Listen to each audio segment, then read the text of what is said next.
अक्सर हम आपको दिखाते रहते हैं। ये लुधियाना शहर एक मेट्रोपॉलिटन महानगर है, बड़ा शहर है जहाँ पे बम्बे, पुणे, बेंगलोर की तरह ये भी दिन पर दिन महानगरी बन चुका है, जहाँ पर बहुत लंबी लंबी गलियाँ बन चुकी हैं, लंबे लंबे मोहल्ले बन चुके हैं और 40 लाख से ज़्यादा की आबादी हो चुकी है जहाँ पर। और यहाँ पर बहुत सारे लोग रहते हैं, बहुत सारी एनजीओ हैं, बहुत सारे समाज सेवक हैं, सोशल वर्कर हैं जहाँ पर जो काम करते हैं।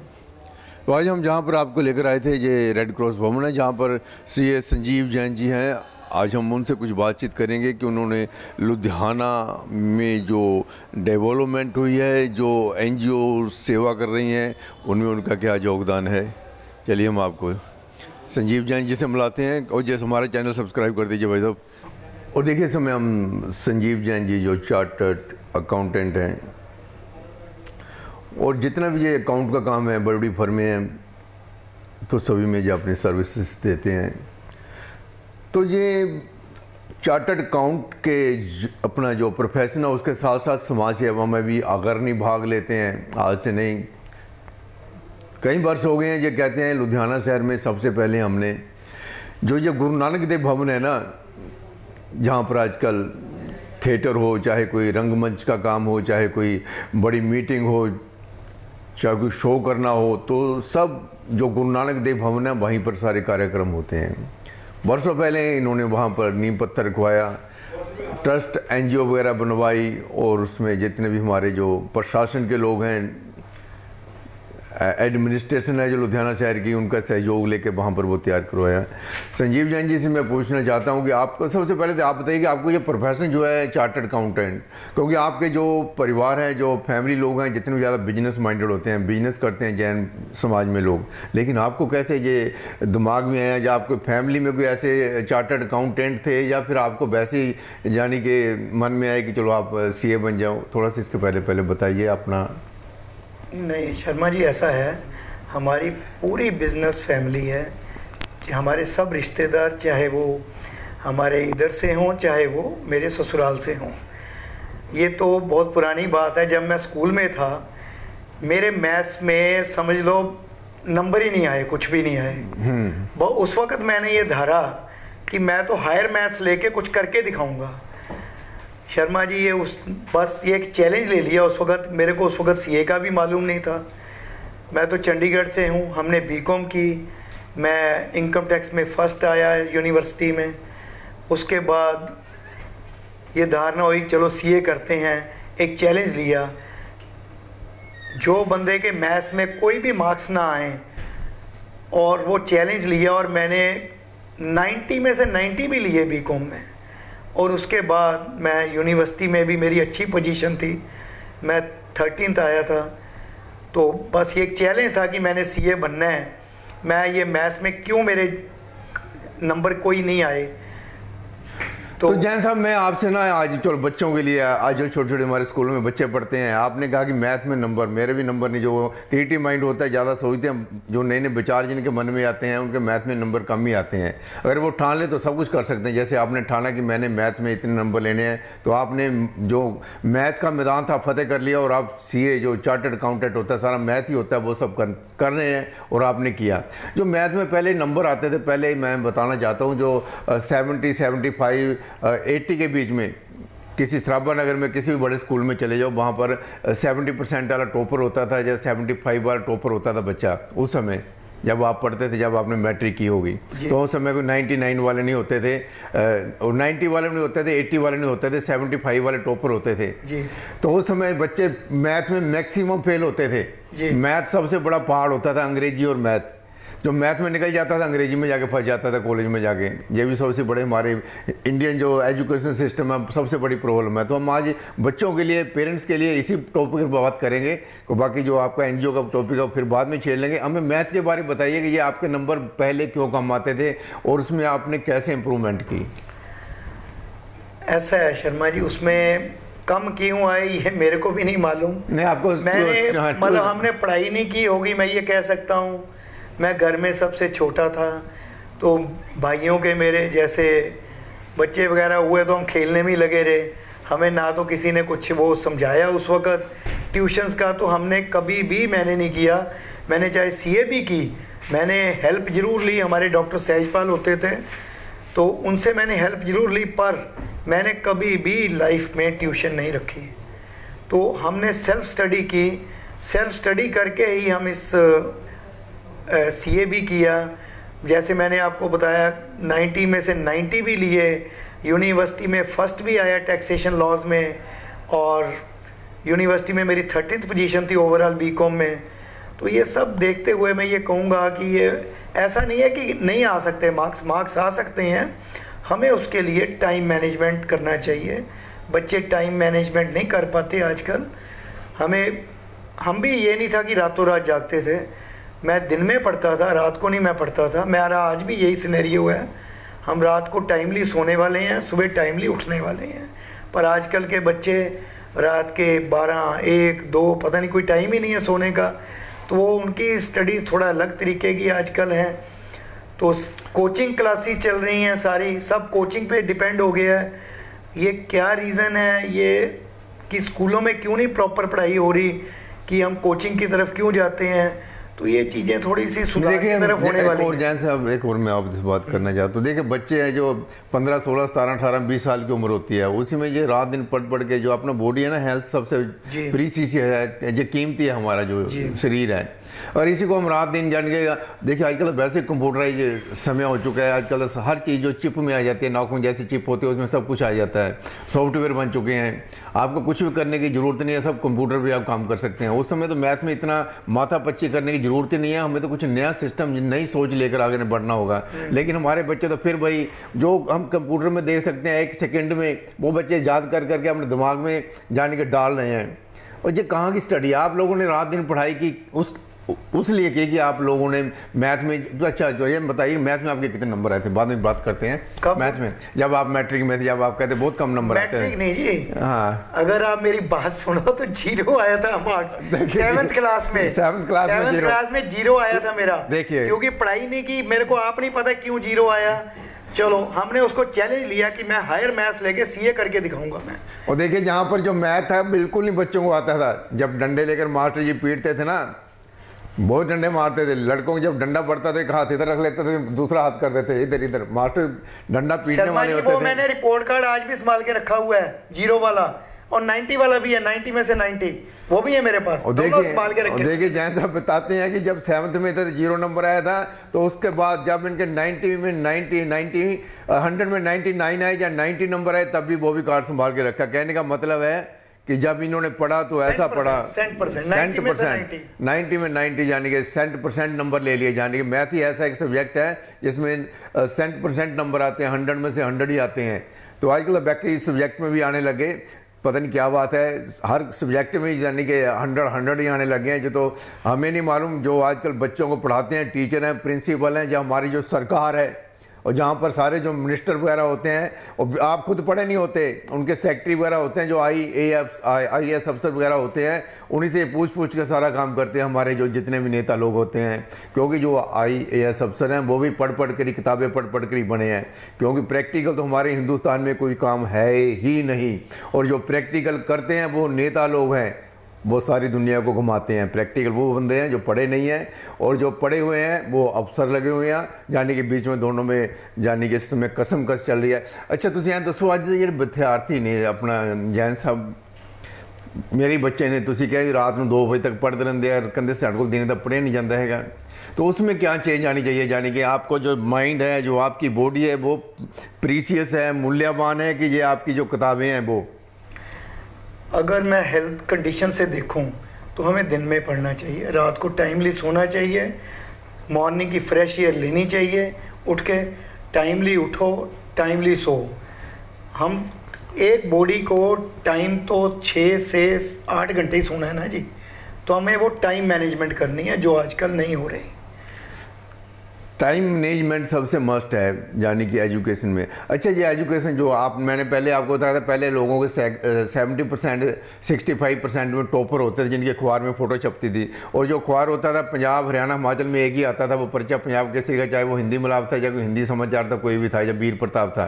सारा जाने के पंजाब हरियाणा उसी अखबार को देखता था। लेकिन आजकल तो लोकल अखबार होता है, लोकल पेज लगा होता है, माँ बाप वहीं पर देख कर खुश हो जाते हैं भाई मेरे बच्चे की फ़ोटो लगी। उनको पता नहीं है कि ये जो फ़ोटो लगती है ना, जो स्कूल वाले पैसे देते हैं या जो पेरेंट्स ऐड वगैरह देते हैं, उन्हीं की फ़ोटो लगती है।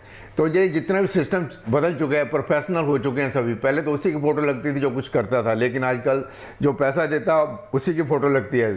सिस्टम चेंज हुआ, लोग चेंज हुए, लोगों की जो दिमाग की सोच जाने की चेंज हो गई। ये सब जो चेंज है वो किधर लेके जाएंगे हमारे समाज को? देखो शर्मा जी, ऐसा है, इसमें पेरेंट्स का बहुत बड़ा रोल है। हमारे माता जी ने हमारे सब बच्चों को प्रेरणा दी, ये उन्हीं की बदौलत है कि हम लोग पढ़े। वो अपने टाइम में हिंदी रत्न थे। उस वक़्त तो गर्ल्स को बाहर पढ़ाने नहीं भेजते थे, पर हमारे नाना जी नानी ने उनको बाहर भेजा पढ़ने के लिए। मतलब बाहर मीन्स अपने गांव से दूसरे शहर में, जो कि एक बहुत मुश्किल टाइम था उन दिनों की। मैं आज से 70 साल पुरानी बात कर रहा हूँ, 80 साल पुरानी बात कर रहा हूँ। तो उन्होंने बाहर भेजा, वो हिंदी रत्न उनको उपाधि मिली। उसके अलावा उन्हीं की वो थी कि हम सब भाई बहनों को उन्होंने पढ़ाया।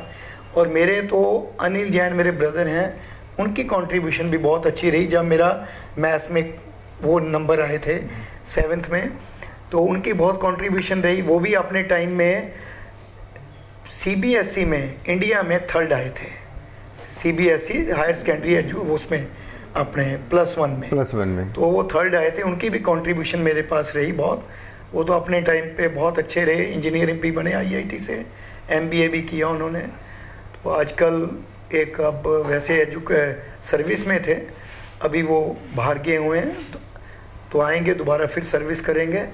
तो उन्होंने बहुत हेल्प की है मेरी लाइफ में। पेरेंट्स का, मम्मी जी का बहुत आशीर्वाद रहा है कि हम ये कर पाए। आज के पेरेंट्स को भी मैं रिक्वेस्ट यही करूँगा, यही सजेशन है मेरी, कि वो अपने बच्चों के लिए अच्छे संस्कार दें। आप भी वैसे ही जैसे अपनाओगे वैसे ही बच्चे आगे करेंगे। तो हमें वही एक रिक्वेस्ट है कि हमें वो बच्चों को कैसे संस्कार डालने हैं, वो पेरेंट्स पे बहुत डिपेंड करता है। सबसे बड़ी जो है, जैन साहब संजीव जैन जी ने बताया कि जो बच्चों में नैतिक शिक्षा है, बच्चों में जो दूसरों के लिए शिष्टाचार होना चाहिए, उनको मोरल जो है, उनका जो मोरलिटी है, यानी कि उनका जो मौलिक, यानी कि उनका जो अपना समाज में क्या करना है क्या नहीं करना, मौलिक अधिकार हैं, और कैसे दूसरे लोगों की हमें इज्जत करनी चाहिए, कैसे प्यार से रहना चाहिए, कैसे समाज सेवा करनी चाहिए। सबसे पहले ऐसे संस्कार यानी कि बच्चों में पैदा किए जाएँ। ऐसे संस्कार बच्चों में है नहीं। सुबह किताब उठाते हैं, 24 घंटे किताब में पढ़ते पढ़ते पढ़ते वो क्या पढ़ेंगे? वो किताब में लिखा है वो अगले दिन जाके पेपरों में छाप देते हैं, एग्जाम में छाप देते हैं। नहीं, क्या चीज़ कर रहे हैं? वो कुछ नया तो हो ही नहीं रहा। वो किताबों में पढ़ पढ़ कर बच्चे दूसरी जगह लिख रहे हैं, फिर वो अगले दिन कहते हैं कि ये तो भैया सिलेक्ट हो गया, जहाँ पर पता नहीं क्या क्या होते हैं जो आजकल कोर्स चल रहे हैं, फिर उनके कोर्सों की तैयारी कर देते हैं। JEE कौन से मेरे को नेट हो गए, ये पता नहीं क्या नए नए सिस्टम लगे हुए हैं, जहाँ पर जाने के कहने का मतलब ये है कि जो हमारी स्किल्ड है, जो हमें करना चाहिए, वो हमारे आज एजुकेशन में नहीं हो रहा। सरकार बदलाव करती है, पर जितना का बदलाव करती है उतना फिर पीछे चला जाता है। उन्हें आप नहीं पता किसी को भी। देखिए जैन साहब जहाँ मेरे सामने पढ़े लिखे हैं, चार्टर्ड अकाउंटेंट हैं, और जहाँ पर बड़े बड़े बिजनेस जो कॉर्पोरेट कंपनियाँ उनमें काम करते हैं, इन्होंने बहुत अप्स एंड डाउन देखे हैं लाइफ में। और जो ये इस समय जो प्रोफेशन है, ये सभी यानी कि जितना भी ये इनका सिस्टम है अकाउंट वगैरह का, इसके बारे में अच्छी तरह नॉलेज है। लेकिन प्रोफेशन जो होता है और जो बिजनेस होता है, इसमें आजकल ये देखा जाता है कि बिजनेसमैनों के नीचे जो प्रोफेशन करते हैं उनको काम करना पड़ता है। क्योंकि बिजनेस आजकल सबसे टॉप पर चला गया है, क्योंकि जितने बच्चे पढ़ाई करते हैं, बिजनेसमैन जिनके बच्चे हैं, बिजनेसमैन के जो बच्चे हैं वो तो बिजनेस कर लेंगे, क्योंकि उनका प्रोफेशन में कोई यानी कि इंटरेस्ट नहीं, भी चार्टर्ड अकाउंटेंट बन जाए, चाहे कोई MBA बिजनेस मैनेजमेंट कर लें। लेकिन जो आम पब्लिक है, जो आम लोग हैं, जो रात दिन पढ़ पढ़ के कहते हैं हम टॉपर बन गया, उनकी क्या पोजीशन होती है, थोड़ा सा इसके बारे में बताइए। एक बच्चे कहते हैं हम टॉपर बन गए, उनका बिजनेस में कोई है नहीं, उनका कोई यानी कि पार्टिसिपेशन नहीं उनके फैमिली का, परिवार का, तो फिर वो कहाँ पर जाके खड़ते हैं, उनको क्या नौकरी मिलती है?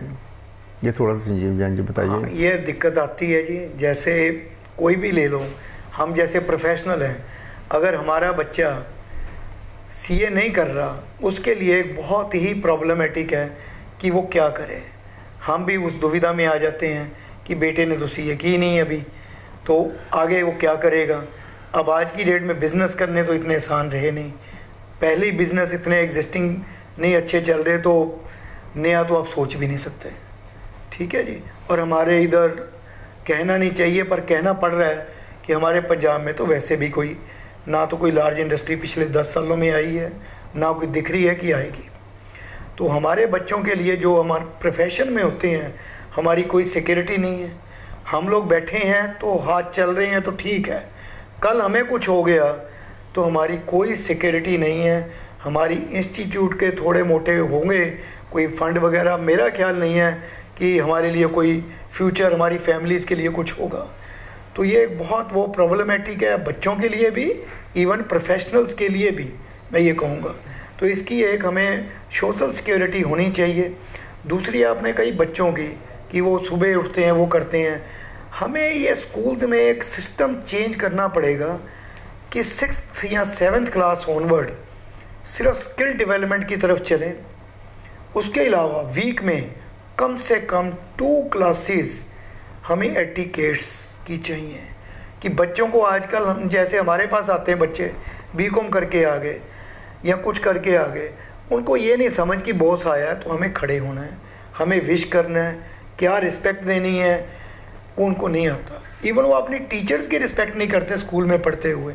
हमें ये एटिकेट्स के, रोड्स पे कैसे चलना है, व्हीकल कैसे चलाना है, कैसे किससे बात करनी है, ये अगर हम स्कूल लेवल पे सिखाना शुरू कर दें ना 6th ऑनवर्ड, तो हमारा, मैं कह रहा हूँ, कल्चर, बच्चों की एटिकेट्स, एक ओवरऑल मोरल जो बिहेवियर बनेगा और ओवरऑल जो सिचुएशन समाज की बनेगी ना, वो देखने योग्य होगी अगर ये शुरू करके देखें एक बार।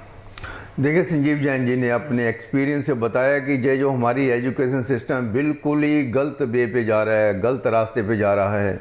बच्चे माता पिता की जो कि आज्ञा का पालन करते थे, ये शहर में कैसे रहना है, लोगों को कैसे मिलना है, लोगों से कैसा व्यवहार करना है, ये सब भूल चुके हैं। हमें जाने के जो हमारे फंडामेंटल राइट या ड्यूटियाँ उनको बिल्कुल भी नहीं जानते। अगर फंडामेंटल राइट एंड ड्यूटी बच्चों को सिखा दी जाए ना 10वीं क्लास तक, भी आपको लुधियाना शहर में ऐसे रहना है, हमारे हिंदुस्तान में ऐसे रहना है, ये हमारा देश है, ये हमारी सड़क है, ये हमारे हॉस्पिटल हैं, ये हमारे जाने की जो बिजनेसमैन है, ये हमारी दुकानें हैं, ये हमारा जो सरकारी महकमे हैं, इनमें हमें कैसे जाना है। बच्चों को फार्म तक नहीं भरने आते, वो ग्रेजुएट हो जाते हैं, उनको कुछ लिखना पढ़ना नहीं आता, जो कि आम जो लाइफ में होता है। और जहाँ तक कि कईयों को तो बच्चों को फार्म नहीं भरने आते, जो चेक वगैरह होते हैं, आप कभी देख लेना, प्रैक्टिकल कर लेना, जिनके बिजनेस से रिलेशन नहीं है, जो फैमिली के, उनको कुछ नहीं पता। ठीक है, मोदी अब कर रहा है, डिजिटल इंडिया कर रहा है या थोड़ा थोड़ा इस तरफ लेके आ रहा है, लेकिन बहुत ही पीछे है। पहले तो बच्चों को ये सिखाया जाए कि हमें समाज में कैसे रहना है, माँ बाप के साथ कैसे रहना है। यही 8वीं 10वीं तक पढ़ाते रहो, पहले इंसान तो बना लो उन्हें।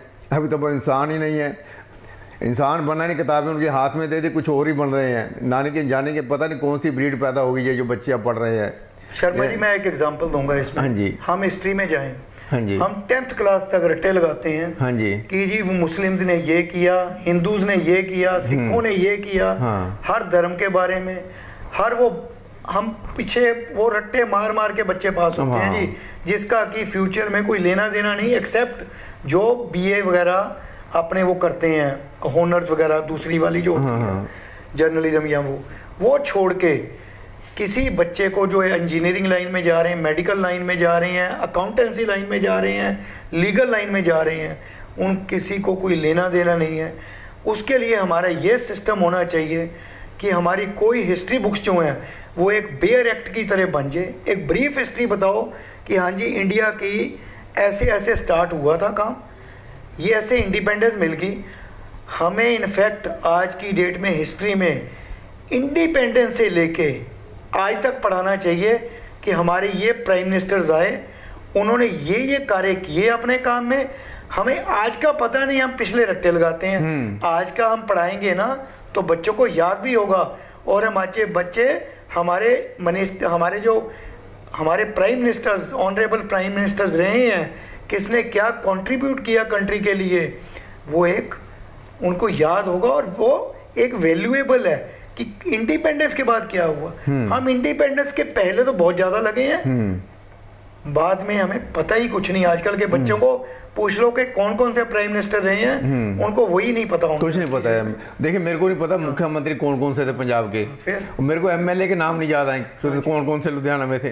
आज ही नहीं याद होंगे जी, आज ही मेरे को कितने डीसी लुधियाना में रहे, कौन से कमिश्नर थे, कौन से पुलिस, हमें किसी को याद नहीं है। क्या लोड़ है इन बच्चों को पढ़ाने की। और उसके बाद जो हमारे जो धर्म ग्रंथ है, जो हमारे जो भी ये त्योहार है, ये है वो, उनसे क्या लेना देना। वो तो जनरल नॉलेज है। आजकल गूगल खोलते हैं बच्चे, यूट्यूब में सर्च कर लेते हैं या गूगल में सर्च कर लेते हैं। ये तो कॉमन चीजें होती हैं। डायरेक्ट पढ़ाओ, नोट उसको लेंथ में पढ़ाने की जरूरत नहीं है, जो कि बच्चे रट्टे लगा लगा के पास होते हैं। तो एसएसटी आजकल, वो आजकल एसएसटी, बल्कि पहले आप होता था ना हिस्ट्री होता था, एक ज्योग्राफी होता था, दोनों मिला के एसएसटी कर दिया। और भाई बच्चों को एसएसटी नहीं जायज होता। अभी ये पहाड़ कहाँ पर है, ये और लावा कहाँ से निकलता है, पता नहीं क्या क्या है, ज्वालामुखी, उन्हें क्या लेना देना ज्वालामुखी से, उन्होंने क्या पहाड़ों से लेना, पता नहीं क्या पढ़ा रहे हैं, पता ही नहीं उनको। बच्चे को हर बार पढ़ा के फेल कर रहे हो, कोई पास कर रहे हो, बच्चे का तुम मनोबल तोड़ रहे हो। बच्चे को पढ़ाइए। जिस बच्चे का एक इंटरेस्ट है ना कि मैंने बीए में ये करना है, आगे मैंने लॉ करना है, आप 6th ऑनवर्ड वही पढ़ाइए।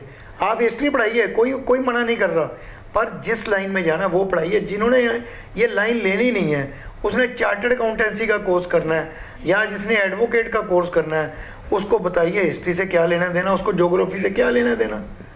उस एंगल में पढ़ाओ ना जी, कि हम अच्छे बच्चे डेवलप करें जो अपनी लाइन के एक मास्टर हों, एक्सपर्ट हों, कि उनको ज़िंदगी में रोजी रोटी मिल सके। अगर हमें कहीं सर्विस नहीं भी मिलती, हम सेल्फ एम्प्लॉयमेंट करें। और देखिए सारे सब्जेक्ट बच्चे के दिमाग में, छोटा सा बच्चा होता है 12वीं क्लास तक जाते जाते सारे सब्जेक्ट उसके मन में ठूस दिए जाते हैं। वो कंफ्यूज हो जाता है, यार इतने सब्जेक्ट, यार उसने जब उधर जाना ही नहीं है, किसी ने बिजनेसमैन बनना है, किसी ने कोई, हर कोई अपने अपने एरिया में जाना, क्यों पढ़ाते हैं उनकी सारी चीज़ें। जब जनरल जाने की ये तो किताबें होती हैं जो पढ़ानी, बच्चा पढ़े, ये जाने का ऑप्शनल होने चाहिए, ये कंपलसरी नहीं होने चाहिए भी आपको फेल कर देंगे। ये क्या किताबें नहीं, अंग्रेजी हिंदी आती है तो कोई बात नहीं है, कुछ और तो कुछ आता ही होगा ना उसको, भगवान ने दिमाग दिया है। अरे यार सोचो यार, जो हमारे जो एजुकेशन मिनिस्टर हैं, पता नहीं, देखिए हम लोग भी इंडिया में रहते हैं, लेकिन हम तो कॉमन आदमी हैं ना, हम किसी को बताते, लेकिन हम जहाँ पर जरूर बोल रहे हैं। जैन साहब जी को मैंने साथ लिया, जो लुधियाना के एक फेमस चार्टर्ड अकाउंटेंट है, हमारे मित्र थे, तो मैंने इनको कहते क्या बात करनी है, मैंने कहा चलो हम तो एनजीओ की बात करने लगी थी, यहीं पर हम बात खत्म करते हैं। जब बात खत्म नहीं हुई फिर कभी बात करेंगे। थोड़ा सा आप भी सोचिए, नीचे कमेंट है, कमेंट नहीं लिखना आता लोगों को। जैन साहब कमेंट नहीं लिखना आता, नहीं आता भी नीचे हमको 2 गालियां लिख दो, यार तुम क्या बकवास कर रहे हो, किसी को लिखना भी नहीं आता। नहीं आता जी, नहीं आता। क्या ये देश करेगा, क्या सिखाया हमने बच्चों को। वो जो फिल्मी गाने वगैरह होते हैं ना, जो पंजाबी वगैरह जो और गाने होते हैं, उनको बड़े बड़े बच्चे लाइक कर रहे हैं। आजकल जब से मोबाइल आए ना, बच्चों को जो ऑनलाइन सिस्टम हुआ है, तो सारे बच्चे वही गाने सुन रहे हैं। उनको 5-5, 50-50 लाख देख रहे हैं, जो गाने हो या कुछ, किसी को थप्पड़ मार दिया इधर से, वही बच्चे देख रहे हैं बैठे बैठे। मजाक, सर मजाक ही बन गया एजुकेशन सिस्टम। नहीं, अच्छा नहीं है। इन्होंने चेंजेस किए हैं अभी भी, पर वो चेंजेस वो नहीं है जो करंट की चाहिए। चेंजेस होनी चाहिए अभी, फ्यूचर का अगले 10 साल का सोच के आज चेंजेस करनी चाहिए, जो नहीं हो रही, अभी भी नहीं हो रही। अभी चेंजेस जो कर रहे हैं वो भी चेंजेस में हम नहीं कह सकते कि वो चेंजेस हो चुके हैं। बहुत कुछ करना होगा, सिस्टम चेंज करना होगा, यानी कि आप लोगों को उनको साथ लेना पड़ेगा जो इसके बारे प्रैक्टिकल जानते हैं, ना कि वो लोग जो सिर्फ IAS अफसर है, जो जाके उन्होंने जो कमेटी बना रखी है, उनको क्या मालूम। आप पब्लिक में आइए, पब्लिक से पूछिए, जाके देखिए क्या चल रहा है सब। यार मेरी तो समझ से बाहर है। चलो जैन साहब, मैं इतने खत्म कहूँ, फिर अब कभी आपके बारे में NGO के बारे में फिर बात करेंगे। देखिए 7th में 0 और उसके बाद चार्टर्ड अकाउंटेंट। देखिए ये जाने के जो करना है वो करके ही रहना है। देखिए इन्होंने अपना मनोबल था इनका बचपन में ही। ये देखिए जब 7वीं क्लास में क्या बच्चा होता है, उस समय इन्होंने ठान लिया कि इस मैथ को मैं पार करके निकल जाऊंगा। लेकिन आज ये प्रोफेशनल हैं, चार्टर्ड अकाउंटेंट हैं, लेकिन किसी कॉर्पोरेट कंपनी में काम करते हैं, उनकी तरफ देखते हैं। अगर ये बिजनेसमैन ही बन जाते तो इन्हें किसी की तरफ देखना ना पड़ता। लेकिन आप भी वो काम कीजिए स्किल्ड, जिससे आप आगे बढ़ते बढ़ते कहीं अंत ही ना हो आपका। श्रीपाल शर्मा के साथ कैमरामैन दलजीत, फिर कभी मिलेंगे।